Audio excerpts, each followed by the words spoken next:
A woman has a gun in one hand, a phone in the other, as she calls police to say she shot dead a knife-wielding intruder in her home. Police said you can hear gunshots on that 911 tape. And when cops arrive, it appears like a clear-cut case of self-defense. She said she had no choice but to shoot and kill him. But police find strange evidence that would ultimately tell a very different story. One that would uncover a sinister and twisted plot involving this man. Someone police are already very familiar with. A man once convicted of murdering his own wife. Chris Hayes, who's been covering the case for Crime Watch Daily affiliate KTVI St. Louis, tells us he was beyond shocked when those first reports of the shooting came in. I could not breathe when I heard that. And we scrambled out to the scene, and ever since, it's just been one domino after another. For reasons we'll reveal in a moment, the woman who fired those shots is already known to the media. Her name is Pamela Hupp. And has she got a story to share? Hupp repeatedly told the officer that she did not know the subject whom she just shot. Hupp reportedly tells police she was sitting in her SUV in the driveway of her home when the man, now lying dead on the floor, had forced his way into the vehicle. The male subject put a knife to Hupp's throat and kept telling her that she was going to take him to the bank. But Hupp tells police she broke free, ran into the house, grabbed a gun off a nightstand, and shot at him when he chased her into the bedroom. Police say that she emptied her gun. But when cops dig just a little deeper into the dead man's background, they hardly find the typical profile of a would-be killer. The deceased male subject was positively identified by his fingerprints as Louis R. Gumpenberger. And as violent suspects go, he's as improbable as they come. This is a guy who can't drive. He limps. He clearly looks like somebody struggling with a disability. Chris Hayes spoke with Shannon Zoll, Gumpenberger's ex-girlfriend and mother of his 2 children. He was in a car accident 11 years ago, and he's got nerve damage down the left side of his body. But investigators can't put the pieces of the puzzle together until they learn of another police report filed shortly before the shooting. 6 days prior to the death of Gumpenberger, this subject reported a white female randomly pulled up. Surveillance video would later confirm that woman was Pam Hupp. The woman inside the SUV said that she was a producer from the Dateline television show, and she tried to recruit this individual to go with her to do a soundbite for an upcoming Dateline episode, and was promised $1,000 in cash. Oddly enough, police find almost that same amount of money in one of Gumpenberger's pockets. And they start to wonder if maybe Hupp used the same Dateline story to get Gumpenberger into her car. Cell phone records do place Pam right outside his apartment building shortly before he was killed. The evidence seems to indicate that she hatched a plot to find an innocent victim and to murder this innocent victim in an apparent effort to frame somebody else.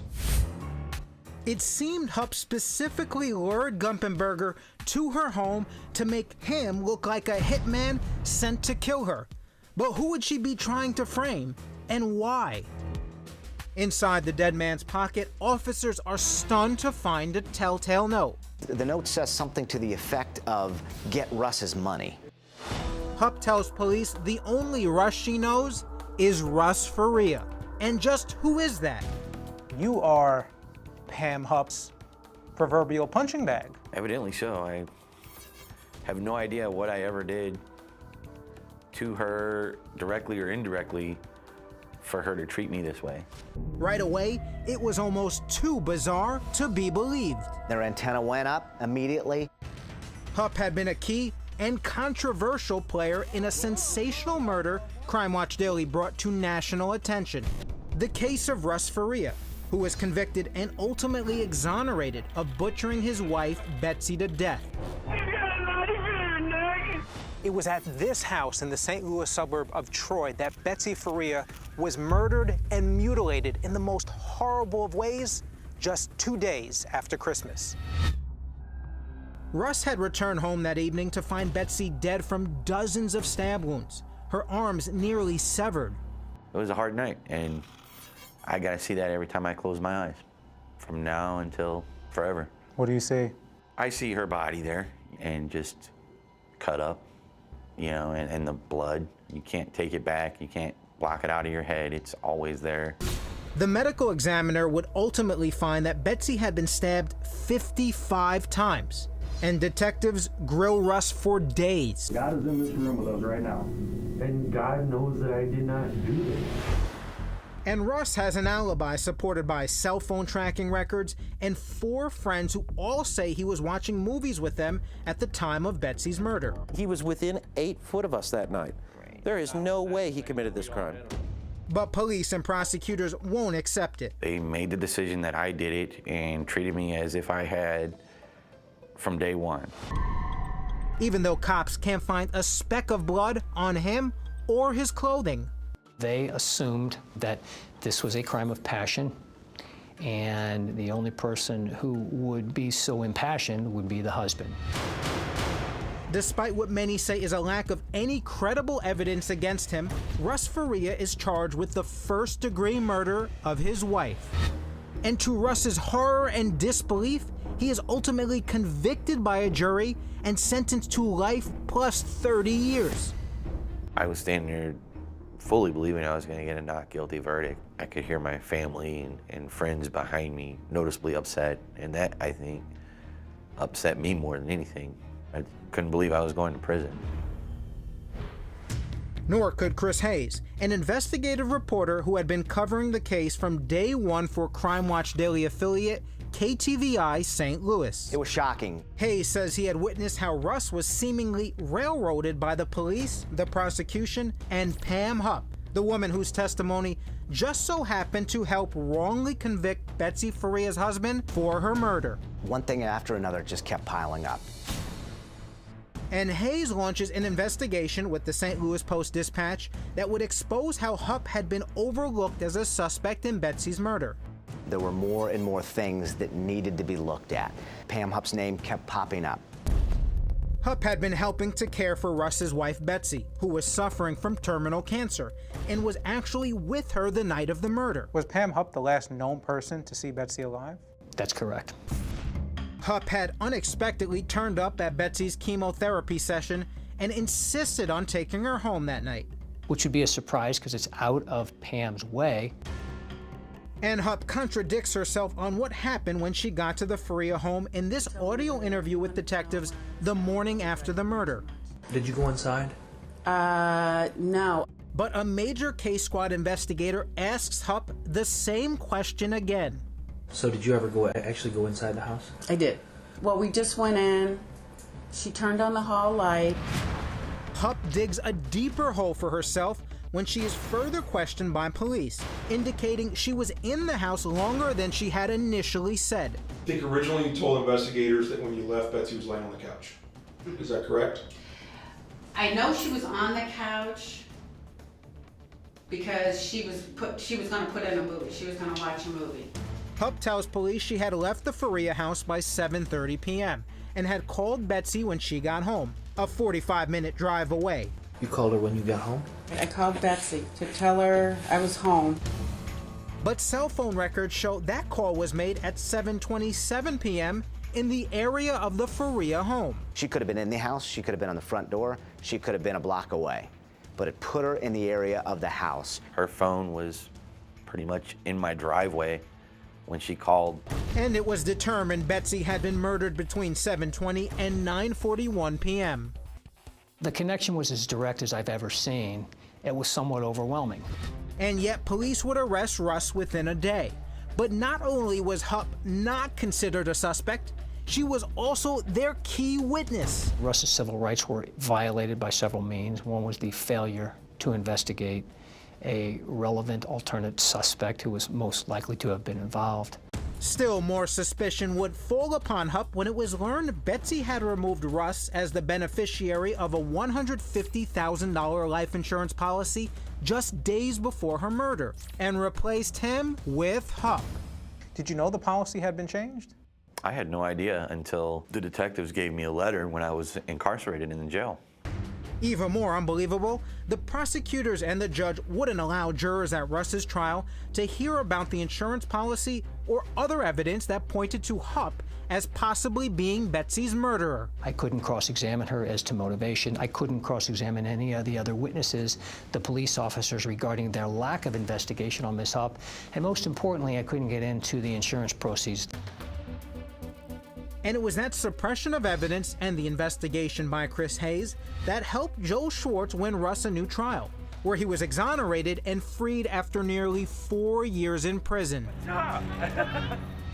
But even more damaging information would come out about Pam Hupp and that insurance policy when Betsy's daughters filed suit for the $150,000. You now have this money and have not turned any of this money over to the family or the kids. That's correct. That's a huge problem.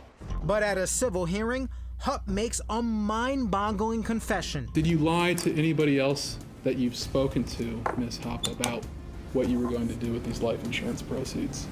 Possibly. Okay. Who else might you have lied to, Ms. Anybody that would bug me and bug me and bug me and bug me. Did the detectives bug you and bug you? Yeah. So you might have lied to them? No. They didn't bug me about the proceeds. That wasn't their focus. So what happened to the $150,000? Just listen to this. I used that money to buy a house on the Troy courthouse steps. Astoundingly, Hupp wins the suit, the judge ruling she can keep the $150,000 because that's what he believes Betsy intended. The question is there, how did Pam get Betsy to sign over the policy into her name? That's a good question. I don't know whether she threatened her or tricked her or what. We may never know the answer to that question. But Hupp's questionable deeds had also brought her under increased scrutiny in Betsy's murder. Was she really feeling the heat? Perception is reality, so Pam's perception was there was heat, so there was. Pam Hupp certainly has a history of being in the wrong place at the wrong time. And some people are wondering, is it just bad luck or something a lot more sinister? Russ Faria has been freed after being wrongly convicted of murdering his wife, Betsy. And now, prosecutors are suspicious that Hupp is the one who really killed her to collect on a $150,000 insurance policy. Then, a stunning piece of breaking news out of St. Louis this past August. A female caller called 911 at approximately 12:08 p.m. to report that she had a male intruder in her house and that she had shot him. The caller was identified as Pamela Hupp. Police find a note in the dead man's pocket that starts raising a lot of suspicions. The handwritten note appeared to be instructions to kidnap Hupp, get Russ's money, and then kill Hupp in order to collect the rest of the $10,000. The note seems to implicate Russ Faria, well known to police as the man wrongly convicted of murdering his wife Betsy, largely thanks to Pam Hupp's own testimony as the prosecution's star witness. As for the money mentioned in the note, it's surmised by prosecutors that must be the $150,000 Hupp received after Betsy had made her the beneficiary of her life insurance policy just days before she was killed. She wanted to make it sound like Russ put a hit on her. Cops go straight to Russ Faria. The police questioned me about it, and I was just dumbfounded. Thankfully, police aren't buying Hupp's story. It seemed bizarre, almost too obvious. Following an extensive investigation at approximately 11 a.m. this morning, Pamela Hupp was arrested for the charges of murder first degree and armed criminal action. Prosecutors say they may seek the death penalty. And Russ Faria's attorney, Joe Schwartz, says setting up Russ was no spontaneous impulse. Based on what I've been told, she'd been planning it for a while. A plan she apparently started after learning the U.S. attorney was reviewing the Faria case and becoming afraid they would investigate what role she may have played in Betsy's murder. But as it turns out, if that is the case, Pam's ruse may have been all for nothing. There is no evidence that law enforcement during that time was already looking at her in the case of Betsy Faria. So in her state of paranoia, could possibly have plotted this murder to take heat off herself? That's what the St. Charles County prosecutor says, yes. Even more ironic, Hupp's alleged murder plot may actually lead to what she feared most, being looked at as Betsy's possible murderer. What I can tell you is there's no doubt in my mind she was involved. And now, since the alleged murder of Louis Gumpenberger, St. Louis County Police have decided to review the suspicious death of Hupp's mother, Shirley Newman, who died when she tumbled through a third-floor balcony railing at her retirement apartment in 2013. I certainly think there's enough for an investigation. Hupp was the last person to see her mother alive, and here she is talking about her mom to police just 4 months before that supposedly tragic accident. I really hate to say it, wanted money. My mom's worth $500,000 that I get when she dies. Well, there were bars removed, tossed, pushed through. People don't fall over those balconies. For her part, Pam Hupp has pleaded not guilty to the murder of Louis Gumpenberger.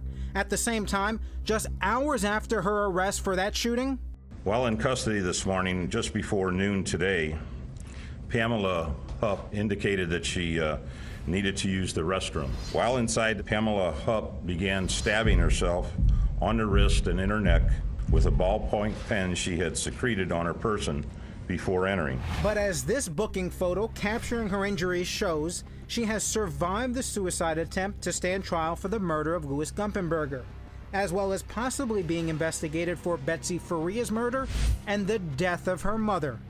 Are you surprised by Pam Hupp's actions over the years? I've been in a room with Pam Hupp many times. There's very little she could do to surprise me. And the lesson of this whole horrible tangled tale of murder and treachery? So if you're close to Pam and you have an insurance policy, Be careful. run the other direction. I would. I certainly would. I would avoid her like the plague.